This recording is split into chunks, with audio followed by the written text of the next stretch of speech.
¿Quieres ser sano? Una tercera vez. ¿Quieres ser sano?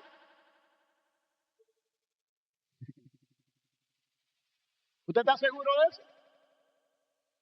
Mira, ahora la gente no dijeron sí, hicieron. Bueno. Y Manuel se ríe porque Manuel dice, ya viene por ahí. Te invito a buscar en nuestra porción. Me encanta ese cuadro. ¿Quién lo habrá hecho? Chachi está acabando con nosotros.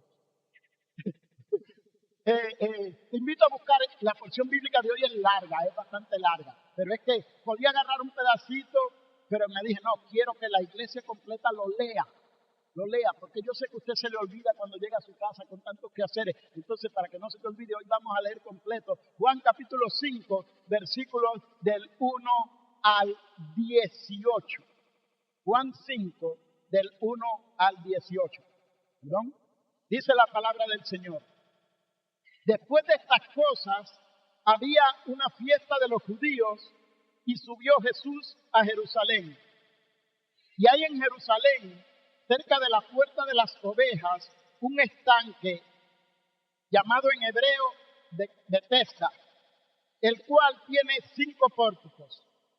Y en estos yacía una multitud de enfermos, ciegos, cojos y paralíticos que esperaban el movimiento del agua, porque un ángel descendía de tiempo en tiempo al estanque y agitaba el agua.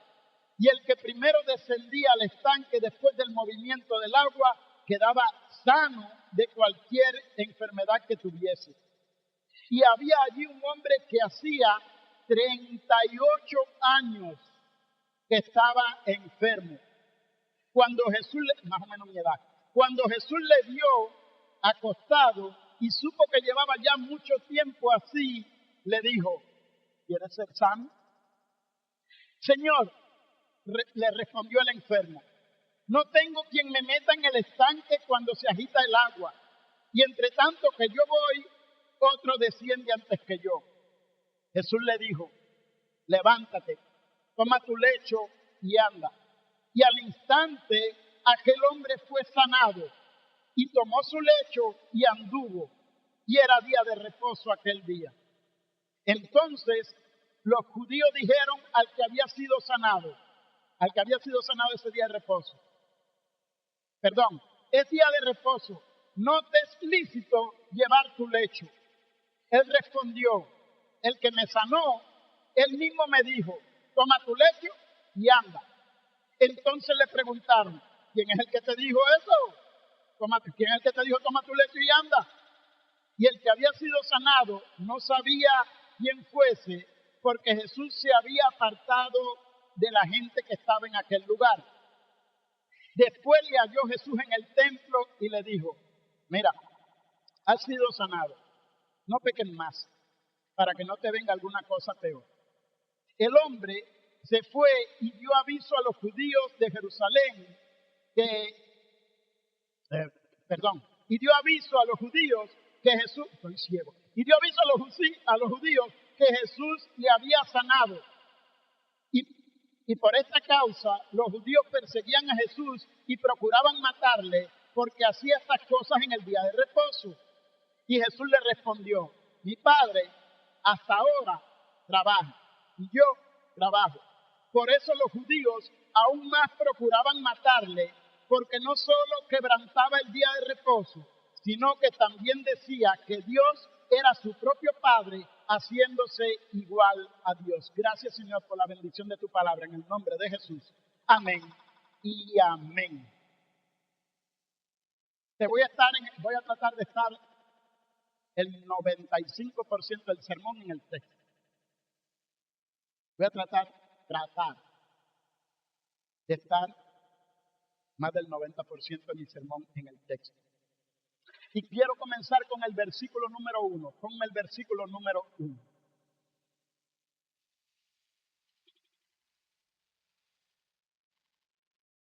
La historia de hoy sucede en la ciudad de Jerusalén, la ciudad más importante del pueblo judío.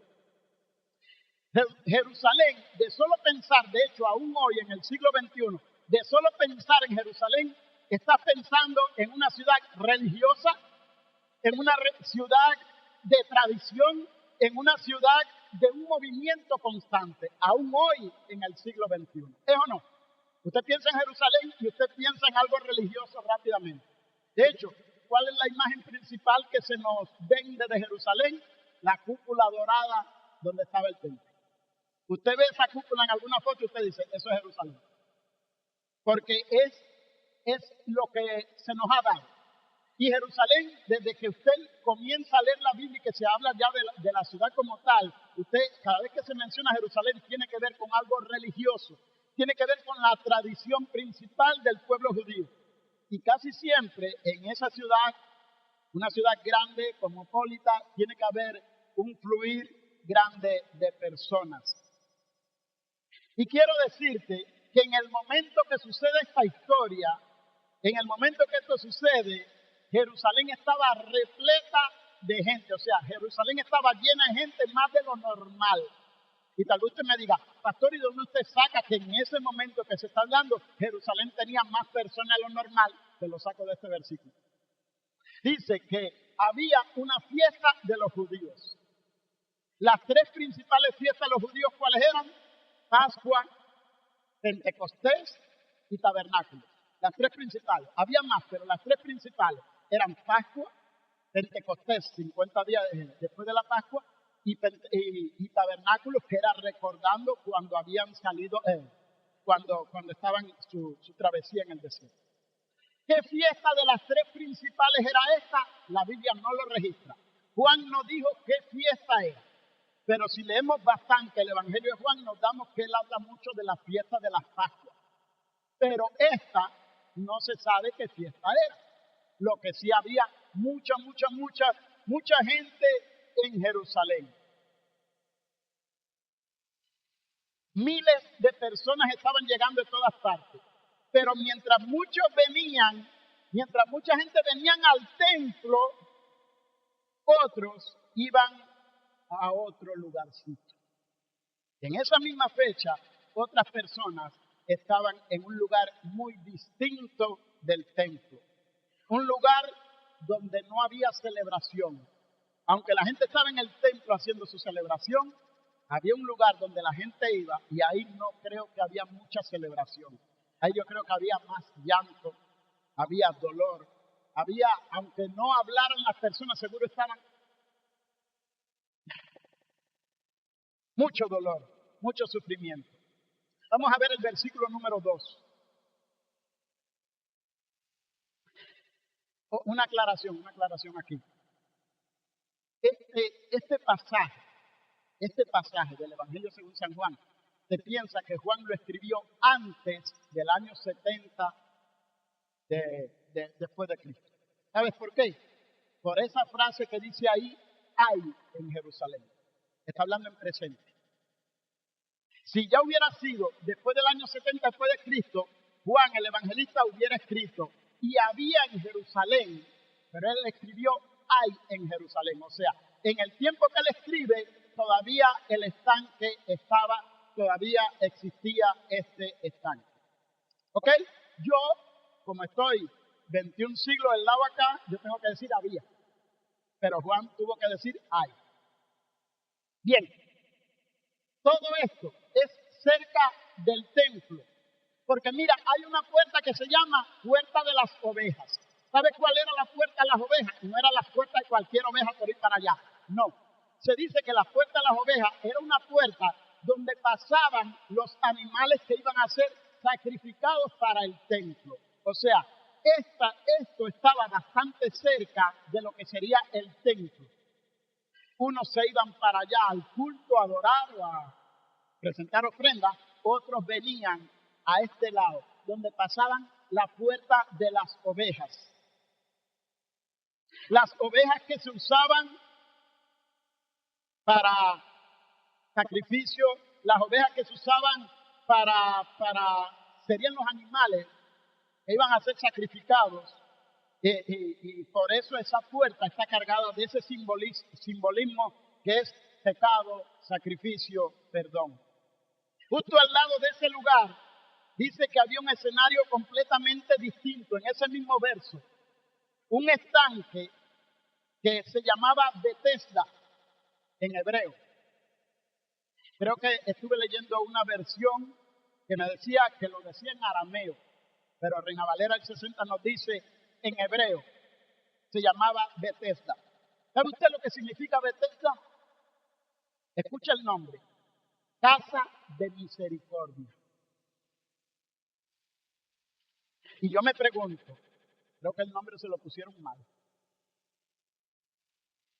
Porque si es un lugar de sufrimiento, mira, tú sabes qué es lo que era Betesda en realidad, un lugar de competencia. ¿Sabes por qué era competencia? Era un lugar de sufrimiento y competencia. Un lugar de sufrimiento porque dice que estaba lleno de enfermos. Ponme el verso 3. Estaba lleno de enfermos, de cojos, de ciegos, de paralíticos, lleno de todo tipo de enfermos. Pienso que menos los leprosos que tenían que estar fuera de la ciudad. Lleno de enfermos. Y le llaman casa de misericordia. ¿Cómo va a ser casa de misericordia si eso era una casa de socorro? Eso era un hospital. Lleno de personas necesitadas, llenos de llanto, llenos de dolor, llenos de... Y te digo que era un lugar de competencia, porque todos esos enfermos estaban esperando que el agua se moviera. Imagínate mañana, tarde y noche velando el agua. ¿Sabes por qué te digo velando el agua? Porque dice que el movimiento del agua sucedía de tiempo en tiempo. O sea, no era a la misma hora todos los días, no era todos los días y no era en todo momento. ¿Entiendes? Había que estar velando el movimiento del agua. Y yo te pregunto, si una piedra se resbalaba y movía el agua, ¿qué hacía la gente? A tirarse al agua. Si a alguien se le ocurrió chapoletear el agua y alguien vio el movimiento, a tirarse al agua. Pero eso no eran las señales que iban a tener el milagro. Para que sucediera el milagro tenía que ser un ángel que moviera el agua. ¿Estás entendiendo por qué te digo que en vez de llamarse casa de misericordia debía llamarse casa de competencia? Porque estaban velando. Imagina qué nivel de estrés. Enfermos, enfermedades terminales, enfermedades como si era un dolor de muela, enfermos de todo tipo, velando que aquella agua se moviera. ¿Tú sabes cómo está el estrés ahí? Y ya tú sabes, y cuando me voy a meter el otro vino y se metió, y ay, ahora tengo que esperar a que me vuelva a suceder a mí. Y ahí las personas se concentraban en ¿qué? En el agua. En el templo estaban en fiesta, en el templo estaban adorando y exaltando el nombre de Dios, y la gente estaba, no me interrumpas, estoy concentrado en el agua. ¿Sabe que en la iglesia hay una pila de gente así? En la iglesia hay una cantidad de personas que lo que están pendientes nada más es del movimiento del agua, porque creen que su milagro nada más va a ser con el movimiento del agua. Porque el movimiento del agua traía milagros. ¿Sí o no? Lo dice la Biblia. Ponme el verso 4. El que primero descendía al estanque después del movimiento, termíname el verso, quedaba sano de cualquier enfermedad. O sea, ellos decían, si el agua se mueve, yo recibo sanidad. Si el agua no se mueve, aquí no se sana nada. La fe, ¿dónde estaba puesta? En el movimiento del agua. Ni siquiera en el agua, en el movimiento del agua. Quiero que te vaya grabando esa parte. Por eso yo me atrevo, no quisiera llamarlo Betesda, casa de misericordia. Porque lo que pasaba allí no parecía misericordia, parecía más bien una competencia. Dice que tenía como 5 puertas que rodeaban ese estanque y que allí estaban todo tipo de enfermos. A toda hora, todo tiempo. Gente que llevaba años, de hecho, gente que llevaba décadas. No 2 meses, no 3 meses, no 5 meses. Gente que llevaba décadas. Y todos estaban esperando lo mismo. Que el agua se moviera para yo tratar de ser el primero en meterme. Ponme el verso 5, por favor. Dice que había un hombre de ¿cuántos años tenía? Casi la edad mía. Yo todavía tengo como 37. ¿Alguien aquí tiene 38, además de yo? ¿Yo cuánto tú tienes? 40 y bola. 42. Tú tienes 38. Ah, ¿no es mí? Igual tú tienes 38. Felipe también. Cuando te digo tienen 38, o sea, están pegaditos a los 38. Y yo dice, mira que ya yo he vivido años. Nada más vivido 4 años más de lo que ese paralítico llevaba allí esperando que el agua se moviera. Ese tipo llevaba rato ahí esperando que el agua se moviera. Ese hombre, pienso que la mirada la tenía concentrada, como cuando tú vas en la carretera. Ahora, en el viaje que hicimos, yo tenía que de vez en cuando mover la cabeza así, porque como iba fijo, mirando el carro de adelante, ¿tú entiendes? Y nada se movía, yo tenía que mover la cabeza porque o me mareaba o me dormía, porque tengo la misma mirada, el mismo punto de vista. Imagino que ese hombre, el estanque se hubiera movido y él se quedaba ahí esperando que se moviera, porque, tú sabes, ya se había grabado esa imagen. Entiéndase la idea. Caballero, 38 años no es una semana. Hay tiempo ahí para llevar rato. ¿Cuánta gente habrá visto ese hombre que se metió en el agua? 38 años. 38 años de desesperanza. 38 años de ver a otros que son sanados mientras él seguía ahí, inmóvil, atrapado en ese cuerpo que no le respondía y en una rutina diaria que de hecho no le ofrecía ninguna esperanza. Cada día ese hombre estaba observando el estanque. Cada día estaba esperando el movimiento del agua. Según la creencia popular, porque era causado por el ángel. Y el primero en entrar iba a ser sanado. Pero año tras año, temporada tras temporada, el hombre seguía sin poder moverse lo suficientemente rápido para llegar primero. ¿Cómo estaban las esperanzas de ese hombre? Gris con pespunta en negro. Ya no eran verdes. Las esperanzas ya estaban desvanecidas y la pregunta que lo atormentaba, pienso que era esta: ¿se habrá olvidado Dios de mí? ¿A usted no le ha pasado? ¿Usted no ha hecho esa pregunta? Yo la he hecho.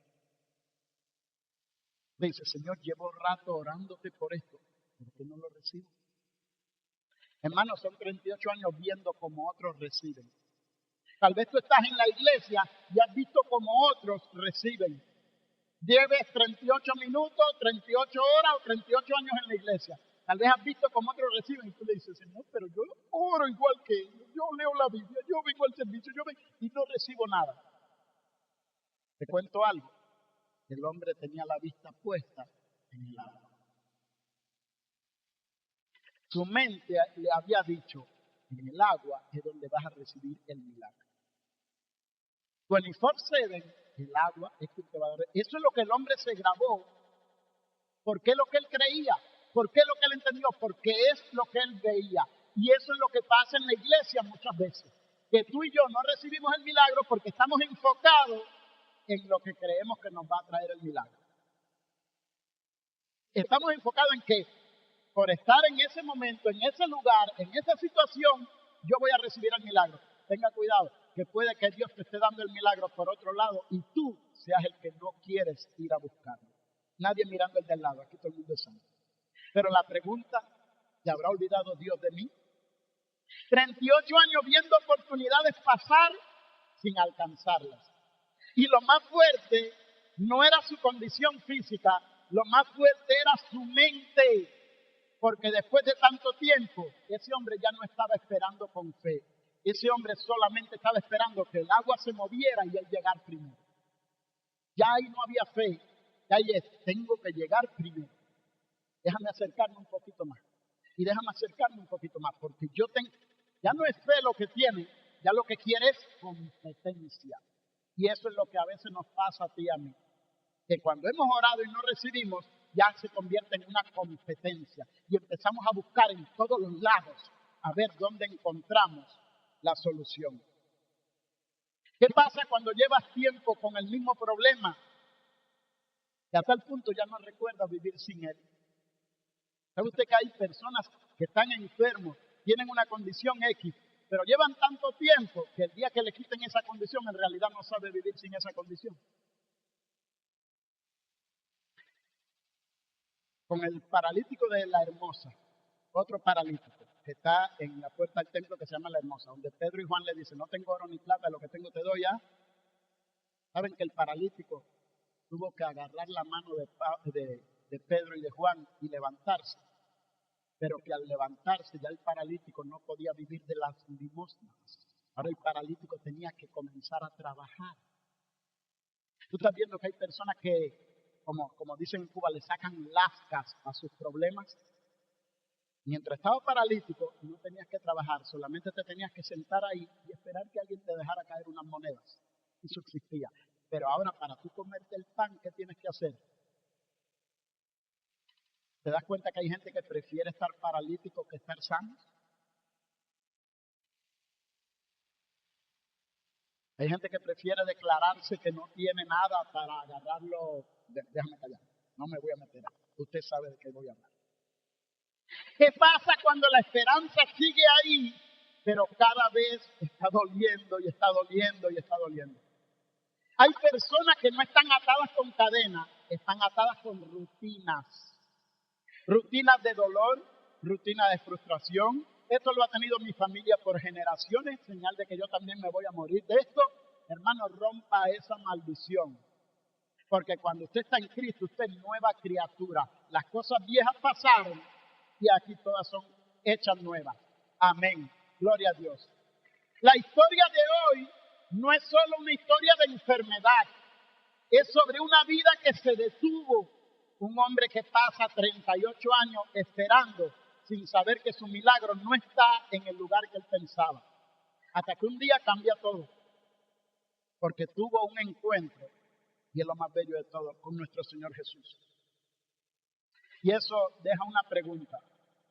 ¿Cuántas veces tú y yo estamos esperando algo sin darnos cuenta que la respuesta la tenemos más cerca de lo que pensamos?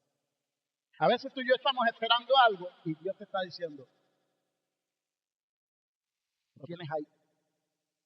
Pero no, eso no es el que yo quiero, el que yo quiero es este. Pero este es el que te toca, este es el que te estoy dando. Ponme el versículo número 6. Dice la palabra que un día, mientras el hombre está ahí como siempre, algo diferente sucede. Jesús llegó. Pregunta, ¿el único que estaba en el estanque de Bethesda era este hombre?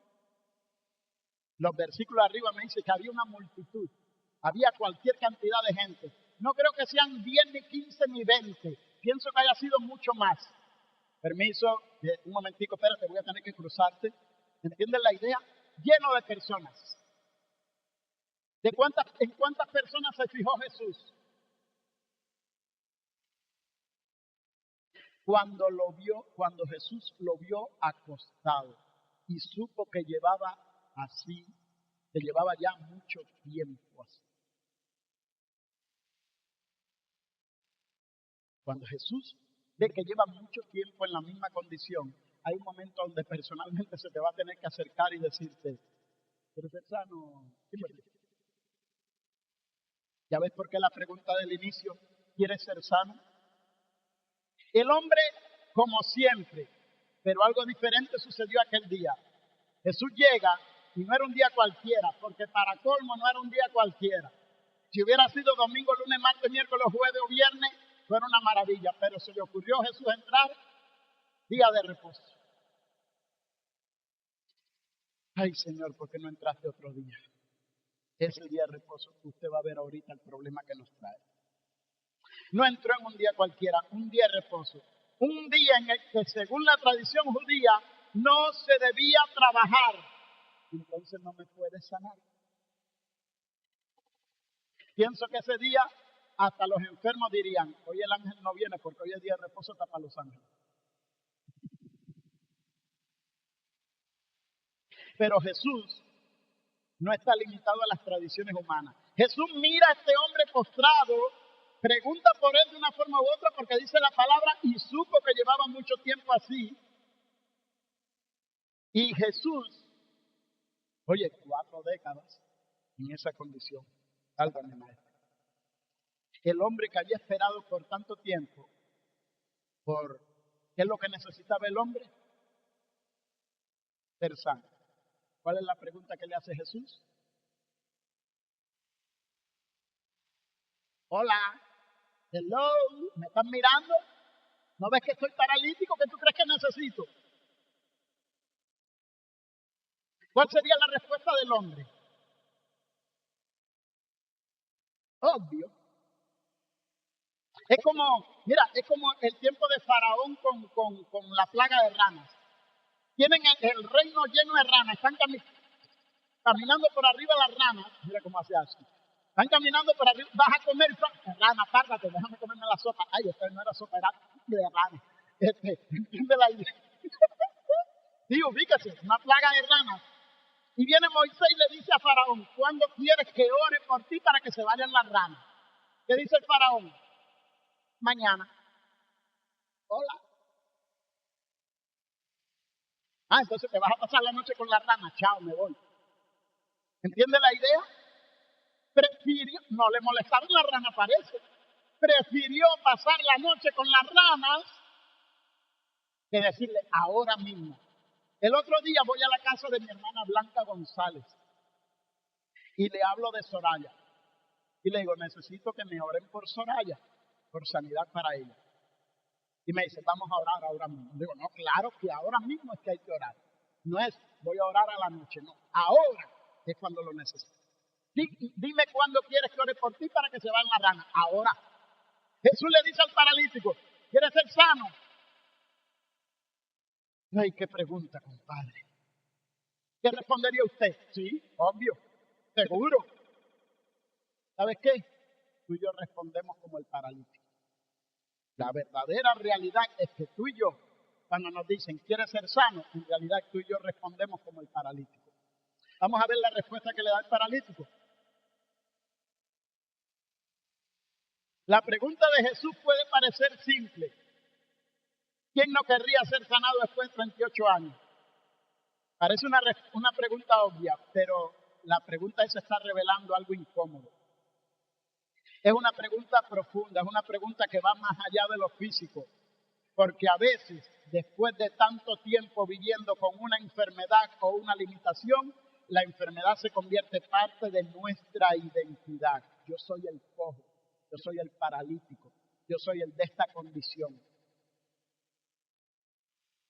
No toda la gente que está sufriendo realmente quiere cambiar. Y la respuesta de este hombre me la deja bien claro eso que te acabo de decir.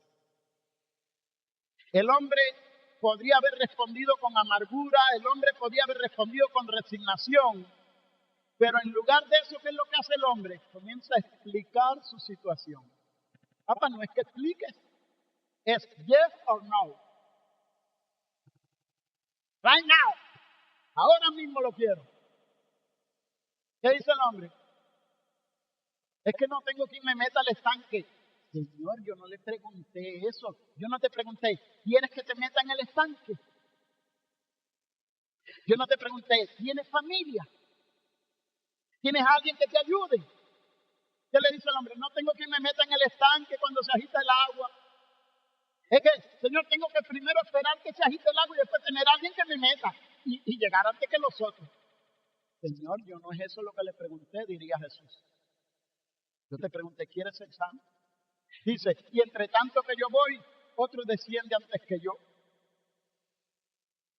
Esa respuesta hay una mezcla de desesperanza y justificación. A veces tú y yo no salimos de nuestra condición porque justificamos nuestra condición.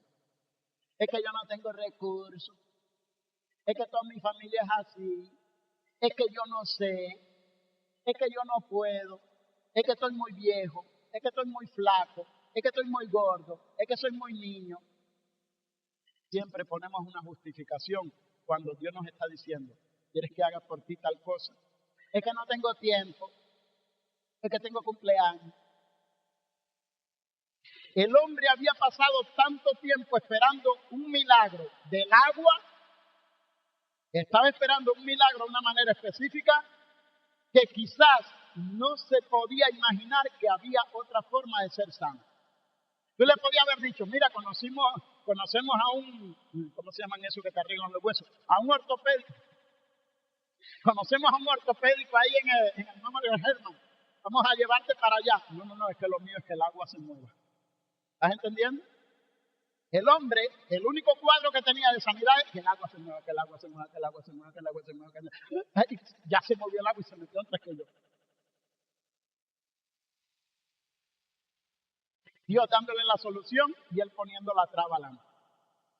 Compadre. Este hombre no habla de fe, este hombre habla de excusas. Este hombre no habla de esperanza, este hombre habla de limitaciones. Su problema ya no era en su cuerpo, su problema era en su manera de pensar. Es el agua, Señor. No sé cómo llegar al agua. Durante 38 años, ese hombre se creyó lo mismo. Mi milagro está ahí, en el agua. Mi milagro está en el estanque. Él había reducido toda su solución a un solo método. Hoy, en la escuela dominical, estamos viendo formas en las que Jesús sanaba. Y vimos que hay, nada más de ciego, vimos que hay un buen paquetón. Y todas distintas. Formas en las que Jesús sanaba. Y este hombre creía que había una sola forma para su sanidad. Y eso le impedía ver algo más grande. ¿Sabe usted que hay que tener más fe para creer la teoría de la evolución de las especies que para creer en que Dios creó este planeta? Hay que tener más fe para creer en la teoría de la evolución de las especies que en que Cristo, que en que Dios creó todo el universo. ¿Sabe por qué? Porque la Biblia dice, en el principio creó Dios los cielos y la tierra estaba desordenada y vacía. Y le digo, ¿lo tomas o lo dejas? Ahora, la teoría de la evolución de las especies te dice, porque los protodeportes primero hubo una explosión que sigue y salieron del agua. Tú tienes que creer más disparates que simplemente creer en que Dios lo creó todo. Dice que hay que tener más fe para no creer que para creer. Y Dios te dice, la sanidad puede ser por una oración. No vaya yo al médico, un especialista, me pague no sé cuánto, con terapeuta y con no sé qué cosa, y después tráeme 2 psicólogos para que me quiten un poco la depresión por el dinero que pagué. ¿Viste el hombre cómo te lo complicó todo? Cuando Dios te dice, ¿quieres ser sano? ¿Quieres ser sano? La solución delante y nosotros metiéndole traba, metiendo problemas, porque nos hemos imaginado que hay una sola manera, que hay una sola forma. Si no me operan, no me curo. Tú no sabes que Dios es el que creó cada célula de tu cuerpo y Dios puede hacerla nueva. Y decirle a los médicos, ahora revisa de nuevo los papeles. ¿Y aquí qué pasó? Creo que nos equivocamos. Creo que la máquina tuvo un error. No, la máquina no tuvo error. Es que Dios sigue obrando milagros en el siglo XXI. Jesús preguntando una cosa y el hombre poniendo justificaciones, excusas y limitaciones. Qué raro. Tú y yo sabemos que en la mayoría de las veces hacemos igual y respondemos igual. Ponme el verso 8. Jesús entonces hace algo inesperado. Dice la Biblia, y Jesús levantó al hombre y el agua se movió y Jesús echó al hombre en el agua. No es eso lo que dice. No, la Biblia dice que Jesús le dijo, levántate, toma tu lecho y arranca de aquí. Levántate, toma tu lecho y anda. Imagino al paralítico. Vas a tener que mover la cama. Ay, a ver si me puedo levantar ahorita. Levántate y anda, Félix. Imagino al paralítico. El estanque ahí, yo sé que ustedes no me ven, después lo ven en la casa. Levántate, toma tu leche y anda. Papi, son 38 años. ¿Tú sabes lo flaquita que está en las piernas? Ya perdí, ¿cómo le llaman? La masa muscular ahí. Señor, yo no leo que la Biblia dice eso. Jesús le dice que haga algo. Ponme el verso 9, por favor.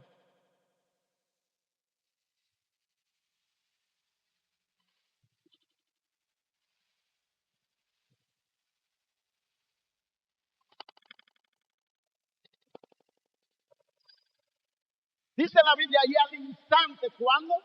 ¿A la media hora? ¿A los 10 minutos? Al instante fue sanado, tomó su lecho y anduvo, y era día de reposo aquel día. Jesús hace algo inesperado, no lo ayudó a llegar al agua. Jesús no sigue la lógica de aquel lugar. Jesús no respetó el sistema, no respetó siquiera la tradición. Jesús simplemente le dice, levántate, toma tu lecho, tu camilla, como lo quieras llamar, y anda. Jesús no hizo un ritual, Jesús no hizo un espectáculo, Jesús no estuvo esperando el movimiento del agua. Jesús solamente dio una palabra. Y eso puede cambiarlo todo. Lo que no cambió en décadas, en segundos cambió. Imagino el hombre que se levanta y sus piernas comienzan a responderle. Imagino el susto que se llevó la camilla. Perdón, el susto que se llevó el hombre. La camilla capaz que se asustaba. ¡Ah! Me va a dejar solo. Imagino el susto que se debe haber. Pero yo podía hacerlo. No, papi, tú no podías hacerlo. Es Jesús el que dio orden para que tú pudieras hacerlo. No es con fuerza ni con ejército, es con mi espíritu, ha dicho el Señor. Los músculos que llevaban décadas sin usar, respondieron. Las piernas que nunca habían sostenido su peso, ahora lo levantaban. Y no solo eso.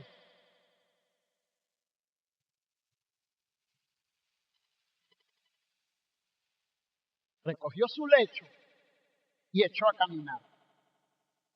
¿Sabes algo curioso? Al ciego Bartimeo, cuando leen la porción bíblica de la sanidad del ciego Bartimeo, dice la Biblia que el ciego dejó su capa, siguió a Jesús. Porque la capa representaba todo su pasado. Pero aquí al paralítico Jesús le dice, recoge esa camilla y llévatela de aquí. ¿Sabes por qué? Es como que le está diciendo, no vas a tener que volver más nunca en tu vida a este lugar.